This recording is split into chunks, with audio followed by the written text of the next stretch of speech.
Bienvenidos a otro vídeo del director. Hoy os quiero hablar de un tema que me obsesiona, que además creo que es probablemente de los más importantes que afectan, por supuesto, a España, pero también a muchos países en Latinoamérica y en otros lugares del mundo. Y es la educación. Probablemente no hay un motor de transformación de un país, de una sociedad, de una ciudadanía que la educación. Lo demostró el continente asiático, que salió de sus crisis y de su pobreza gracias precisamente a la manera en la que consiguió formar a su población. Y sin embargo, en España nos encontramos en mitad de una debacle educativa. Los políticos han abandonado completamente la escuela. No se preocupan de la formación y sobre todo no se preocupan de preparar a nuestros jóvenes para un mundo global donde la inteligencia artificial va a tener mucho que ver en su futuro. Vamos a tratar en este vídeo de cuáles son realmente los problemas educativos de un país como España y también las soluciones. Cuando hablamos de educación, no estamos hablando simplemente del aspecto académico. Es, por supuesto, muy importante.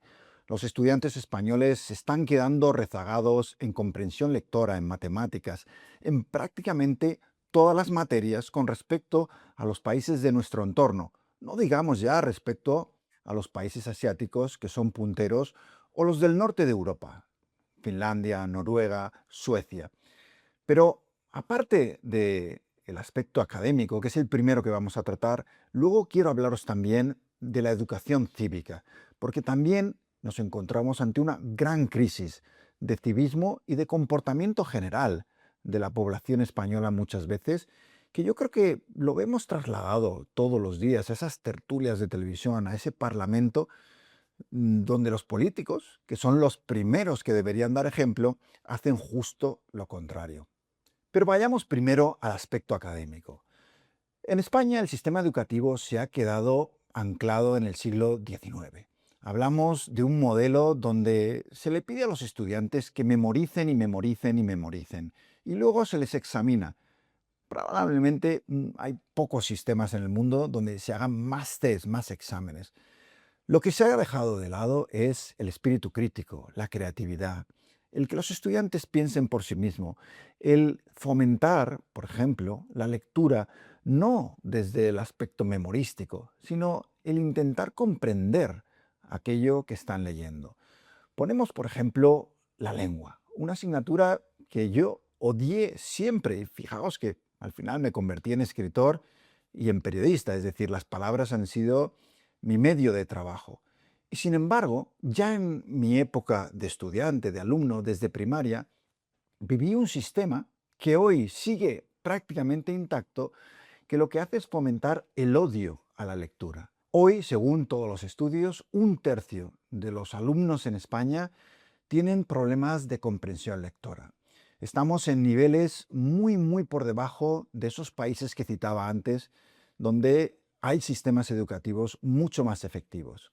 Pero hay datos que demuestran además que hay una decadencia educativa en este sentido. Los españoles entre 25 y 34 años tienen una comprensión lectora muy inferior a la de aquellos que tienen entre 55 y 65 años, según un estudio de la Fundación BBVA. Es decir, nos encontramos con un modelo que paulatinamente ha entrado en decadencia y que hace que cada vez las herramientas que le damos a nuestros estudiantes sean peores. En nuestras escuelas se sigue dando a los estudiantes libros para estudiar que son absurdos, clásicos, La Regenta, etcétera, que son grandes libros, no digo que no, pero que muchas veces se les dan a los estudiantes antes de que puedan ni siquiera comprenderlos. Eso lo único que fomenta es el rechazo a la lectura. Alguna vez lo he dicho, lo importante es que esos estudiantes aprendan a leer y aprendan a querer leer, es decir, que les guste coger un libro y leérselo. Si tiene que ser Harry Potter, que sea Harry Potter.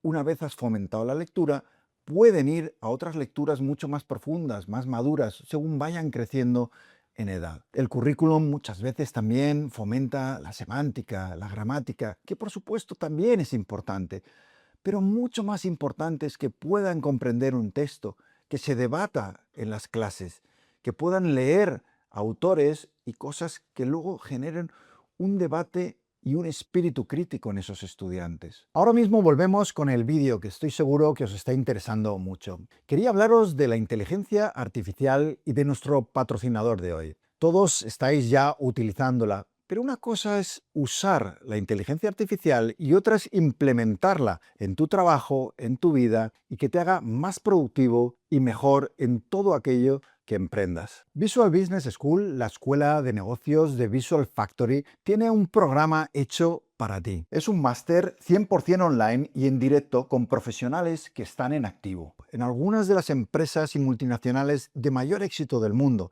como Microsoft o Google. Cuenta con el soporte técnico de Panel, que es una consultora de inteligencia artificial con la que trabajan algunas de las grandes multinacionales del mundo. Tienes, entre otros mentores, a Chema Alonso, una de las figuras más relevantes en IT en España, y también a David Hurtado, Innovation Lead en Microsoft, que es otro de sus embajadores. Este máster no es para aquellos que simplemente quieren curiosear. Se trata de gente que realmente va a utilizar y va a necesitar y va a implementar la inteligencia artificial en los procesos de transformación de sus empresas y en los departamentos donde trabajan. Aprenderéis a integrar la IA en el flujo de trabajo de forma profesional. Si sentís que la tecnología va más rápido que vuestra formación actual, este es el salto que necesitáis. El título universitario, acreditado por UTAMED, tiene plazas limitadas, así que no os lo perdáis. Podéis inscribiros y tenéis un enlace directo en la descripción del vídeo. Y además podéis apuntaros a la sesión informativa gratuita que tienen el 12 de abril. Si queréis ser unos pros en inteligencia artificial y estudiar algo que realmente os va a ser útil, ya lo sabéis, Visual Business School. Y ahora volvemos a nuestro vídeo. Al desastre de la lectura se une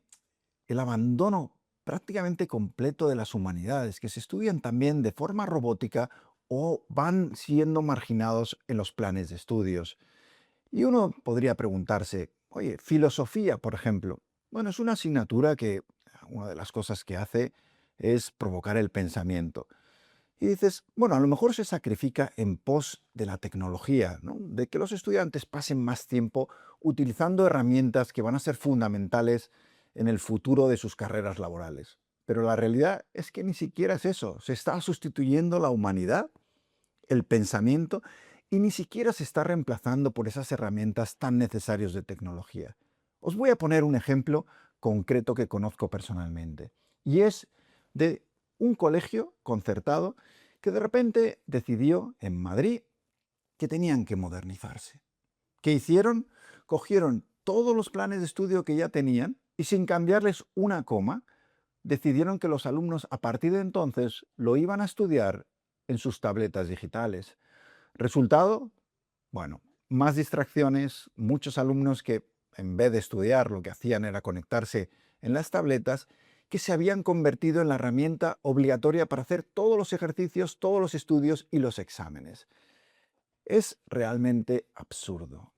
Lo único que se había conseguido era cambiar el dispositivo, pero el sistema académico, las materias, el contenido, permaneció exactamente igual, con lo cual no tuvo ninguna utilidad. De hecho, esos estudiantes ya podían manejar completamente y con total facilidad los dispositivos digitales. Estamos hablando de una generación que ha nacido con ellos, no como la mía, que tuvo que aprender a utilizarlos.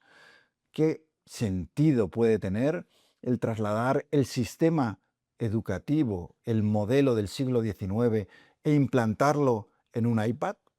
Ninguno, por supuesto. El resultado del abandono de las humanidades y el no haberlo reemplazado siquiera con una aptitud diligente y competente digital y tecnológica es que nuestros estudiantes cada vez son menos competitivos cuando van a salir a un mercado que ya es global, donde estás compitiendo con empleados de todo el mundo. Y en este sentido, otro de los grandes absurdos.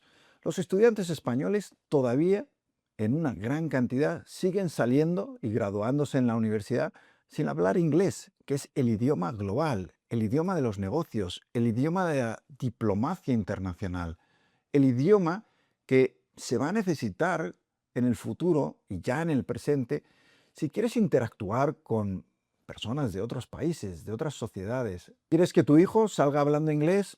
tienes que pagarte una universidad privada, porque en la universidad pública, olvídate, es rarísimo que haya institutos donde se gradúen alumnos que sepan hablarlo, ya no digamos escribirlo. Pero es que incluso en las universidades tampoco. ¿El resultado cuál es? Una brecha cada vez más importante entre quienes pueden pagarse el aprender inglés, ya sea en academias fuera del entorno escolar, o aquellos que van a esas escuelas privadas. Pero es que si nos vamos a las universidades, el desastre educativo español es todavía más evidente. No hay ninguna universidad española entre las 50 mejores de Europa, según un estudio reciente. La primera que aparece es la Universidad de Barcelona, que está en el puesto número 60. En aquello que conozco un poco más, como es el periodismo, yo he visitado universidades en las que he ido a dar charlas, donde había planes de estudio que no habían cambiado en 10, 15, 20 años. ¿Cómo es posible que una profesión que se ha transformado radicalmente en todos estos años, los estudiantes la estén estudiando como si no hubiera habido ningún cambio? Mucha gente apunta a que España es un país que invierte menos de lo que le corresponde en educación, y esto es relativamente cierto.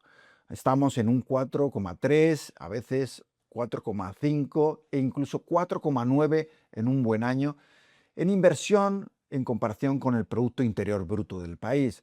Pero no es una gran diferencia. Es cierto que hay otros países que están por encima del 5%, que en Alemania o en Francia o en Inglaterra hay mayor inversión en educación. Pero la diferencia no es tan grande. Es mucho peor la filosofía, es mucho peor lo anticuado que está nuestro sistema. Por supuesto, más dinero siempre va a ayudar a hacer un sistema educativo mejor, pero sobre todo hay que darle una vuelta, una revolución completa a la manera de enseñar para dirigir a esos estudiantes a un mercado laboral que está cambiando a toda velocidad. Pongamos, por ejemplo, la Universidad Complutense. Es la mayor de España, cerca de 80.000 estudiantes. Se cae a pedazos. La falta de inversión en los últimos años ha hecho que los estudiantes se quejen de todo tipo de cosas y con muchas razones. Los profesores de la misma manera. Estamos hablando de una universidad donde el dinero público poco a poco se ha ido reduciendo. La Complutense está siendo estrangulada, ahogada financieramente. El último recorte este mismo año es de 33 millones de euros. Es decir, la inversión ha vuelto a índices de hace 15 años. Y esto en un momento en el que un país como España debería estar invirtiendo más en su educación, porque cada vez va a ser más difícil competir con estudiantes y con empleados de otros países. Pero más allá del dinero, asistimos a un cambio de modelo. Mientras se recortaba el dinero para las universidades públicas, en Madrid han surgido nuevas. Estamos ante un boom y ya hay, comparado con las 5 universidades públicas, 13 privadas. Yo no tengo absolutamente nada contra la educación privada. Creo que es una opción que debe estar sobre la mesa y que los padres pueden optar a ella sin ningún tipo de problemas. El problema es cuando ahogas la universidad pública y haces que sea imposible que pueda competir con la privada. Esto lo que genera al final es una brecha, es decir, los hijos de familias adineradas van a universidades donde los medios son mucho mayores, donde salen mucho más preparados y van a ir y encontrar mejores trabajos. Mientras hay, digamos, una segunda división, que son aquellos que no pueden permitirse la universidad privada y terminan en la pública, con una educación mucho más pobre, profesores muchas veces desmotivados y un temario anticuado. Para mí esto es un gran problema, porque creo que España, uno de los grandes éxitos de la democracia de los últimos 50 años, ha sido precisamente la igualdad de oportunidades. El hecho de que el hijo del camarero y el hijo de un banquero pudieran tener una educación muy parecida y que al final, en la carrera que es la vida, la carrera profesional, partieran desde el mismo punto de salida. Y luego, ya fuera la aptitud, el trabajo, el mérito de cada uno, lo que decidiera dónde terminaba esa carrera. Es decir, nos hemos encontrado que en las últimas décadas gente que venía de entornos muy humildes se convertían en médicos, en abogados, en periodistas también, y que eso no era un impedimento para desarrollarse profesionalmente. Por supuesto que los hijos de familias más adineradas de los ricos iban a tener más oportunidades, más contactos, mejor acceso a los trabajos mejor pagados. Esto ocurre en todo el mundo y es inevitable. Pero la brecha, digamos, que se había acortado. Ahora lo que nos encontramos es que se vuelve a abrir. Y estamos yendo a un modelo donde de nuevo solo los más privilegiados van a tener oportunidad de llegar a los puestos más altos, mejor remunerados y que van a permitir un crecimiento profesional más rápido y mejor. Si te cargas la reputación de las universidades públicas, si las dejas en desventaja con respecto a las privadas, al final vas a un modelo muy parecido al de Estados Unidos, donde para tener un buen trabajo antes hay que gastarse 50.000, 60.000, 80.000 e incluso 100.000 dólares para acceder a las universidades de mayor prestigio. Como digo, yo estoy a favor de la libertad de mercado y que esas universidades que cumplan con los estándares mínimos y con la ley puedan crearse y generar incluso un negocio a través de la educación. Pero lo que no puede ser es que eso se haga mientras se desmantela la alternativa pública que nos iguala a todos en esa carrera de la que os hablaba. De la misma manera se están creando divisiones en el profesorado. Por una parte, un profesorado desmotivado, mal pagado, muchas veces desautorizado incluso por los propios padres en la escuela. Y por otro lado, colegios, institutos, universidades privadas que pueden pagar mucho mejor a los profesores, que están más motivados y que hacen un trabajo que, más allá de la vocación, puede ser más profesional. Cuentan con más medios, tecnología, viajes, cursos, es decir, una formación mucho más completa que a veces los profesores de la universidad pública, queriendo darle a sus estudiantes todas esas cualidades, no lo pueden hacer. Cuando yo estaba en el momento de tener que elegir qué carrera iba a hacer, recuerdo que magisterio era de las más desprestigiadas. Era una de esas carreras en las que uno se metía cuando la nota no le llegaba para hacer cualquier otra cosa. Fijaros qué disparate. Estamos hablando del trabajo más importante en una sociedad, o uno de los más importantes, la gente que va a formar a las futuras generaciones. Y sin embargo, la carrera formativa para llegar a esa posición era una de las más desprestigiadas, y lo sigue siendo. Es decir, como sociedad no valoramos lo suficiente el increíble trabajo que hacen muchos de nuestros profesores. Y eso se va transmitiendo. Y yo creo que es una de las grandes diferencias, por ejemplo, con lo que viví cuando yo vivía en Asia, donde los maestros, los profesores, estaban en el top de consideración en la escala social. La gente tenía un respeto reverencial hacia los maestros, los padres los respetaban.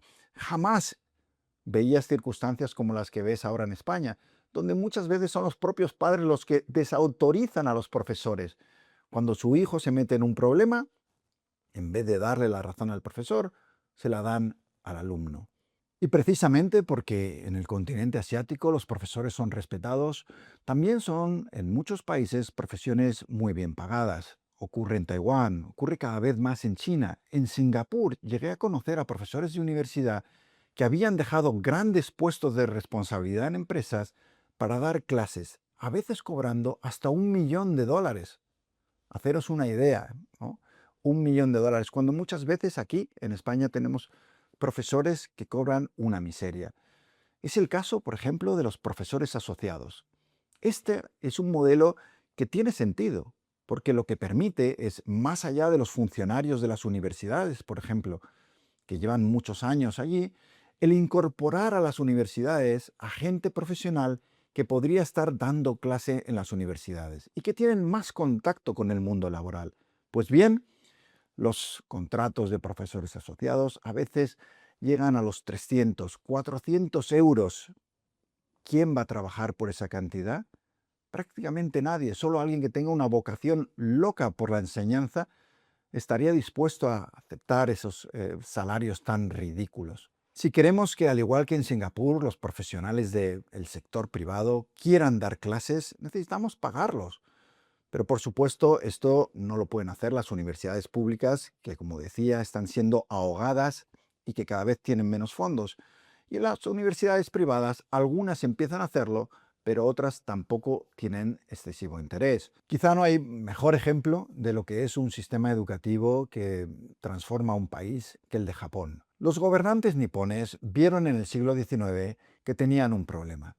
El país carecía de recursos naturales. Lo único que tenían era una población, y una población con una gran disciplina, pero les faltaba un sistema educativo que les formara, que les convirtiera en los mejores. Así que se dispusieron a transformar esa educación para convertir a sus ciudadanos en gente lo más preparada posible. Y ahí vemos el resultado.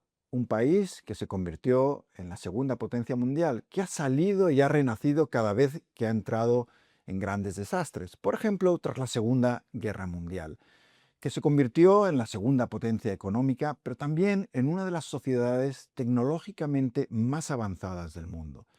No es un sistema que esté exento de errores. A veces es muy poco flexible, muy rígido. Pero la realidad es que cuando uno ve comparativamente los estudiantes japoneses, por ejemplo, con los españoles, pasan cosas tan increíbles como que un estudiante de secundaria en Japón tiene el nivel de matemáticas y de comprensión lectora de alguien que ya está en los últimos años de universidad en el caso de España. Hablamos de una brecha de varios años. Y mientras Asia se tomaba en serio la formación de las futuras generaciones, e incluso países vecinos como Portugal hacían grandes reformas educativas que han dado resultado y les han convertido y les han acercado a los mejores países en los resultados de matemáticas, comprensión lectora, etcétera. ¿Qué ocurría en España? Bueno, nuestros políticos llevan 50 años, es decir, toda la democracia, sin conseguir llegar a acuerdos para dar a nuestros estudiantes una ley educativa estable. Al contrario, hemos tenido 8 leyes diferentes. Cada vez que llega un gobierno, la cambia. La LOCSE, la LOE, la LODE, todo tipo de siglas para definir el desastre educativo español. Y la pregunta es, ¿no podrían al menos en esto ponerse de acuerdo nuestros políticos? ¿En formar a las futuras generaciones para que estén preparadas una vez salgan al mercado laboral, cada vez más complejo? Todo lo contrario. Al final, cada partido político lo que quiere es aplicar su ideología a la educación. Y de ahí que cuando cambia el gobierno, vengan los nuevos, cambien el sistema educativo, vuelvan locos a los alumnos y a los profesores y también a los padres. En un caos que lo único que ha hecho es que cada año el nivel de nuestros estudiantes descienda. La prueba de la urgencia de esa reforma educativa la encontramos en esos mismos políticos. Solo hay que ver su comportamiento en el Parlamento para entender que necesitamos realmente otro sistema educativo para en el día de mañana tener también otro tipo de clase dirigente. Porque hay que reconocerlo, a nuestros políticos no nos los escogen en Noruega, los votamos nosotros y son consecuencia de la sociedad que hemos creado, del sistema educativo que tenemos. Me ocurre lo mismo cuando veo las tertulias de televisión, con esos periodistas gritándose de una manera zafia. Al final, las dos esferas más públicas que tenemos, que son los medios de comunicación, el Parlamento y los políticos, se han convertido en un fango insoportable donde el nivel es bajísimo. Y esto me lleva a algo que os contaba al principio del vídeo, y es que no estamos hablando solo de educación académica, también de civismo, de ser capaces de estar en una habitación con personas que piensan diferentes y discutir y argumentar con datos, con información y no a gritos insultándose como hacen constantemente, ya digo, tanto nuestros tertulianos como nuestros políticos. Siempre os digo que en este canal huimos de las conspiraciones, pero a veces da la sensación de que estos políticos no tienen ningún interés en reformar la educación porque es mucho mejor tener una población que no esté formada, que no tenga espíritu crítico, que no pueda pensar por sí misma, para que te voten, para que cuando haces cualquiera de los abusos que cometen muchas veces nuestros políticos o te corrompes, no tengan ese espíritu crítico para exigir responsabilidades. Quiero pensar que ese no es el motivo de que no consigamos reformar nuestra educación y actualizarla a los tiempos que vivimos. La realidad es que vivimos en una pirámide de mediocridad. que empieza precisamente en la escuela. Hasta que no tengamos alumnos que son educados en el pensamiento crítico, en la creatividad, en las humanidades y por supuesto también en las ciencias, en la lectura, en todo lo que les va a servir para tener un futuro próspero, mientras eso no tenga lugar, en esa pirámide de mediocridad seguiremos viendo cómo nuestros políticos no dan el nivel, nuestros periodistas tampoco, nuestro empresariado tampoco. Todo empieza en la educación y hasta que no la cambiemos, el país tampoco lo hará. Muchas gracias por estar ahí.